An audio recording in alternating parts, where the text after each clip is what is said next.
Good morning, everybody. Welcome behind the scenes here at Jamie Riddler Studios. I am Jamie, and it is Friday, and I have a visitor here today. I don't know if you'll come and say hi, maybe. Oh, hello, handsome. So this is my handsome scout. He often likes to sit on my lap in the mornings while I work. He's turned into quite a love bug, everybody. Everybody who's been on the Studio Kittens journey with me knows that they all started out quite wild. And Scout has got a soft and tender heart. And all of them are a blessing. And it's so nice. I know many of you have followed the journey, and some of you have been their aunties when we first got them. We did a Sparkles fundraiser. Everyone who participated is an auntie or an uncle, and so I know many of you still follow with love and delight, and it just warms my heart. So thank you so much. I know that they have thrived because they've received so much love, and that means from you guys too. I've been thinking this morning about two things that I wanted to share with you. One is this week we saw the transition from winter into spring. Yay! And I've got the tulips to show it. As I'm packing up everything and a lot of my pretty things are going away, I thought, well, you can always have flowers. So I bought some tulips, and you'll see them featured prominently in my pictures for Journal Club and Mindful Monday coming up for a new season this spring and summer. So this week, with that transition from winter to spring, I've had a lot of conversations with people and done a lot of closing and opening, sort of ceremoniously, really being filled with gratitude and celebration that winter is drawing to an end, and sending her off with love and appreciation, and then opening up to the possibilities, the fresh possibilities of the season ahead. And I was reminded by somebody that I used to always put out every season a set of questions that helped you do exactly that. Close off one season and open to the next. So I've decided to include some in my newsletter on Sunday. So if you're a member of the studio, look for that in your inbox on Sunday. And if you're not yet, why not? Come on over to openthedoor.ca and join. And this Sunday, you'll get these journal prompts that will really help you mindfully pull the wisdom together, pull the celebrations together, pull your gratitude together, your knowledge, your learning. Sink it into yourself from this winter, and then open yourself up to the beautiful fresh start of spring. So I hope you will make that transition mindfully. And if you think that these journal questions could help you do that mindfully, come on over to openthedoor.ca and get them.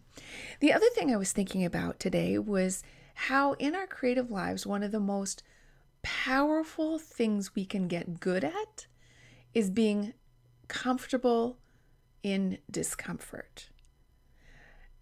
As creatives, we always are reaching into some new edge. As creatives, we always feel the distance between where our skills and knowledge and ability is right now and where we see our vision. And to make the trek from here to there, there's lots of discomfort in that. Or as we start to share what we love out in the world and we're finding our place, there's lots of discomfort in that.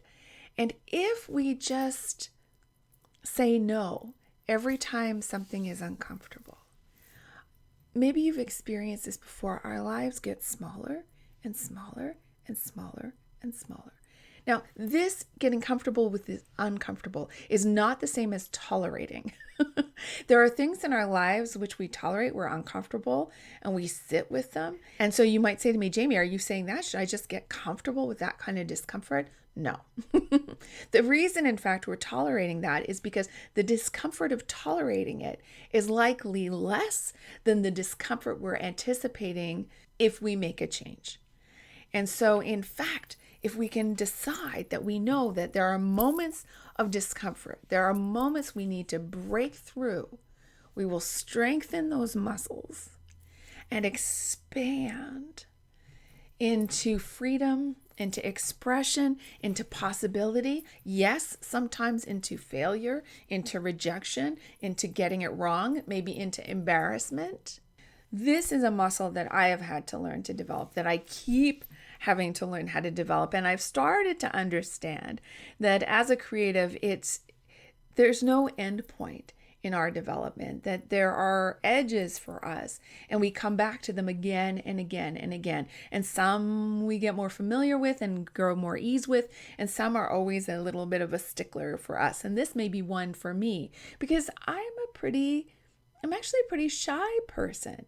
And a lot of the time when I was growing up, it was really hard for me to put myself forward or to ask how something worked.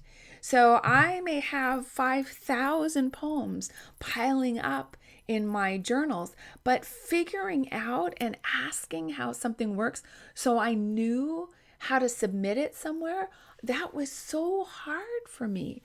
And there's been many times in my life where I held back because I felt so frozen and so stuck about how to figure out that next step.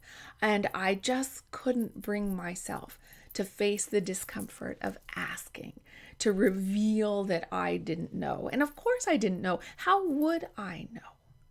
And then there's been other times where I've just said, I'm going to go. Okay, this is totally scary. Like the auditions last year for the dance performance that I was in.